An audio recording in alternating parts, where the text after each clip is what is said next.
chers élèves, bonsoir.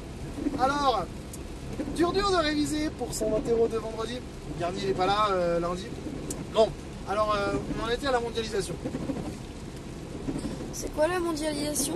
Bah, la mondialisation, vous devez le savoir normalement. La mondialisation, c'est l'augmentation des échanges de tout type, de biens, de capitaux, entre les différents espaces dans le monde. Mais c'est également le fait que les cultures, elles s'interpénètrent entre elles. Bon, ceux qui sont un peu négatifs, ils disent que la mondialisation, c'est l'américanisation du monde, et le fait qu'on consomme tous comme des Américains. Est-ce que tous les territoires sont aussi bien intégrés à la mondialisation? Ah ben oui et non. Non, il y a des territoires qui sont très bien intégrés à la mondialisation. Il y a les métropoles déjà qui sont les lieux, les hubs de la mondialisation, là où toutes les voies de communication arrivent. Il y a les territoires qui dirigent la mondialisation, qui sont bien intégrés, donc les pays développés, ceux qui ont de l'argent, ceux qui ont des capitaux pour importer et exporter. Donc les pôles de la triade, ils sont très bien intégrés. Et les pays qui sont en voie d'intégration à la mondialisation, les BRICS, le Brésil, la Russie, l'Inde, la Chine, qui produisent de plus en plus de produits manufacturés, de produits agricoles et qui s'intègrent à la mondialisation. Puis il y a ceux qui sont complètement exclus des flux de capitaux et des flux de biens, c'est l'Afrique, un peu l'Amérique du Sud, les pays qui sont enclavés, les pays les moins avancés, eux ils ne sont pas dans les flux de la mondialisation. Donc non, tous les territoires ne sont pas également intégrés à la mondialisation. On peut dire aussi à l'échelle locale que tous les territoires ne sont pas intégrés pareil à la mondialisation. Les villes sont globalement mieux intégrées à la mondialisation que les campagnes. Et également dans nos sociétés, les populations, les classes sociales supérieures qui voyagent, qui font du tourisme, sont mieux intégrées à la mondialisation que les classes sociales inférieures. Donc non, tous les territoires et toutes les populations ne sont pas intégrées pareil à la mondialisation. Quels sont les facteurs d'intégration à la mondialisation? Ah bah j'ai commencé à en parler un peu. Les facteurs d'intégration, c'est différentes choses. Déjà il y a les facteurs économiques. Les facteurs économiques, plus un pays est riche, plus il a des capitaux, plus il va s'intégrer à la mondialisation. Mais également, plus d'un point de vue économique, il a des capacités économiques de direction de la mondialisation. Il détient des sièges de bourse, des sièges de grandes entreprises, et aussi il est compétitif d'un point de vue économique. Ça veut dire qu'il est capable de produire des produits de qualité, donc une compétitivité hors prix, et en termes de compétitivité prix, il est capable de le produire pas cher. Donc c'est premièrement l'économie. Ensuite c'est une capacité sociale, c'est-à-dire que les pays sont plus ou moins ouverts socialement et culturellement. Il y a des pays dans lesquels les populations parlent plusieurs langues, dans lesquels les populations sont ouvertes au monde, sont ouvertes au multiculturalisme, des pays dans lesquels ils sont fermés, des cultures qui sont plus fermées. C'est aussi donc une possibilité culturelle d'intégration. Et ça c'est différent selon les territoires. On peut aussi donner des critères géographiques d'intégration à la mondialisation, de facteurs. Ben déjà, est-ce qu'on est un espace accessible? Donc les littoraux sont en général mieux intégrés au flux de marchandises. Donc c'est des territoires plus facilement intégrés, les villes au flux de passagers. Donc c'est des critères géographiques, des facteurs géographiques qui font qu'on est plus ou moins intégré à la mondialisation. Donc dans les facteurs géographiques, un facteur négatif c'est l'enclavement, un facteur positif c'est l'accessibilité. Et donc ce qui est important pour s'intégrer à la mondialisation, c'est qu'il y ait un bon aménagement qui permette une accessibilité. Mais comment s'est organisée la mondialisation? Ah ben justement la mondialisation, le but c'est que ce ne soit pas très organisé. Parce que la mondialisation c'est la liberté de circulation des marchandises et des capitaux. Du coup le but du jeu c'est qu'il y ait le moins de barrières possibles aux échanges. Mais en fait il faut que ce soit organisé. Il faut que justement il y ait des organisations qui permettent d'avoir de moins en moins de barrières aux échanges de biens et de matériel. Il y a deux types d'organisations qui vont tenter de réduire les barrières aux échanges. Il y a tout d'abord les organisations internationales. Parmi les organisations internationales, il y en a une qui est spécifiquement liée à la mondialisation, c'est l'OMC, l'Organisation mondiale du commerce. Cette organisation, de laquelle tous les pays du monde sont membres quasiment sauf quelques-uns, l'Iran ou l'Algérie par exemple, elle a pour but de faire des accords dans lesquels les pays se mettent d'accord pour réduire leurs barrières douanières et leurs barrières à l'échange entre les pays. Il y a des cycles de négociation et l'OMC elle fait respecter les accords entre les pays et c'est des accords qui sont pris au niveau mondial. Ensuite, il y a les autres organisations internationales qui sont chargées de maintenir la paix dans le monde, l'ONU, et de faire des programmes de développement. Donc ça va favoriser l'insertion de la mondialisation par le développement qui est permis. Il y a également les organisations internationales qui vont prêter de l'argent aux pays qui sont très pauvres, comme le FMI et la Banque mondiale, et qui vont favoriser des politiques d'insertion à la mondialisation en prêtant de l'argent. Par exemple, le FMI, le Fonds monétaire international, il prêtent de l'argent aux États les plus pauvres. En échange, ils leur demandent des plans d'ajustement structurel.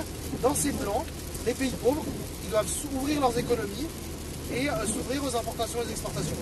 Donc, premièrement, les organisations internationales. Deuxièmement, il y a un autre type d'acteur qui est très important, qui intervient dans la mondialisation, qui la favorise, c'est les organisations de coopération régionale, comme l'Union européenne, comme l'AEUMC, donc l'accord États-Unis-Mexique-Canada, ou alors même l'ASEAN en Asie ou le Mercosur en Amérique du Sud.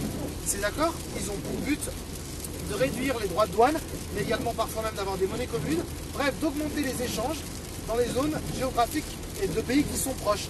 Donc entre nos pays européens, nos échanges à nous sont accélérés par le fait qu'il y ait de moins en moins de barrières à l'échange. Donc il y a l'espace Schengen qui facilite les échanges de personnes, mais également l'euro qui facilite les échanges monétaires. Bref, les organisations de coopération régionale favorisent la mondialisation. Enfin, il y a également les ONG, les organisations non gouvernementales, qui traversent les frontières et qui ont un rôle global dans la mondialisation, qui vont défendre des causes mondiales. Donc, par exemple, les ONG environnementales, les ONG humanitaires, et elles vont véhiculer l'idée, quelque part, les ONG, qu'on est devenus des citoyens du monde, et finalement, elles sont même les agents de la mondialisation aujourd'hui. Bon, pour une large part, elles sont uniquement financées par les Américains, ce qui facilite leur rôle d'intégrateur de la mondialisation. Donc voilà pour comment est organisée la mondialisation. Est-ce que la mondialisation fait débat? Ah bah oui, elle fait débat, forcément, il y a ceux qui sont pour et ceux qui sont contre. Il y a ceux qui veulent s'intégrer, ceux qui veulent pas s'intégrer, ceux qui disent que c'est bien, ceux qui disent que c'est pas bien. Alors, pourquoi ça fait débat? Bah parce que déjà, ça met en concurrence les territoires. Alors il y a des gagnants, il y a des perdants. Quand notre entreprise se fait délocaliser, c'est de la faute de la mondialisation. Alors on n'est pas content, parce qu'on voudrait que les emplois restent en France. Et on voudrait dire, ah c'est de la merde la délocalisation. Il ne faudrait pas être mis en concurrence avec les travailleurs chinois. C'est abusé, nous on a un droit social, nous on a un droit environnemental. Notre entreprise elle devrait rester en France, parce que nous on a des congés payés, nous on pollue pas la planète, alors que les Chinois ils polluent et respectent pas la planète.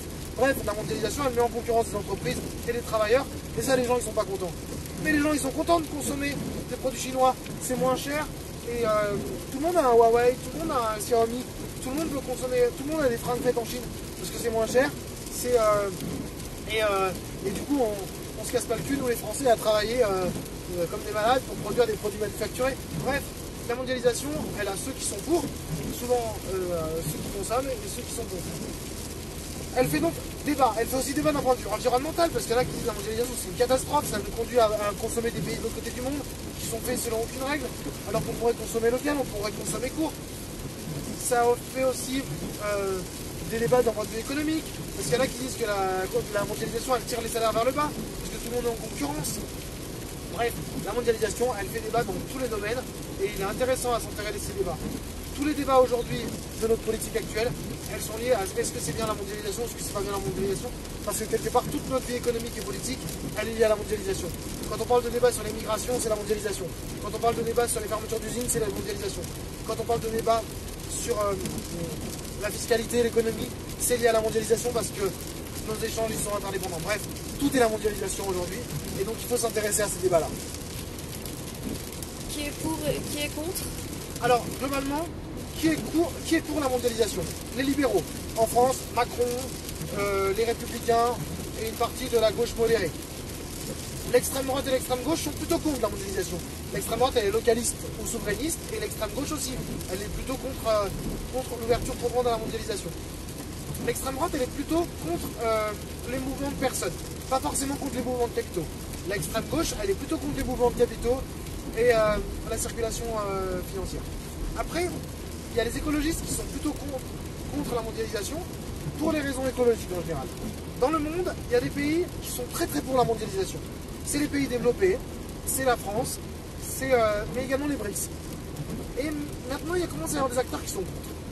Les acteurs qui sont contre, c'est les altermondialistes. C'est ceux qui défendent une autre mondialisation qui serait basée sur plus de droits pour les travailleurs et qui serait pour moins de mise en concurrence. Et surtout, il y a maintenant les souverainistes dans tous les pays. Donc ceux qui sont le Brexit par exemple, c'est un début de démondialisation parce que le Royaume-Uni veut reprendre une autonomie. Mais également Donald Trump. Donald Trump fait du protectionnisme, il met des barrières à l'échange. Il est plutôt contre le processus de mondialisation, ou du moins il montre un recul des États-Unis dans le processus de mondialisation. Bref, aujourd'hui, il y a quand même, avec le retour des empires, la Chine, la guerre commerciale entre la Chine et les États-Unis, même dans une certaine mesure la Russie et la Turquie qui montrent les dents sur un certain nombre de sujets. On va vers une refermeture des frontières à des échelles continentales et il y a des acteurs nouveaux qui sont contre la mondialisation, qui sont ces nouveaux empires. Voilà. Bon, alors les terminales, maintenant qu'on a vu ce cours, vous avez eu de quoi réviser sur la mondialisation. Bon.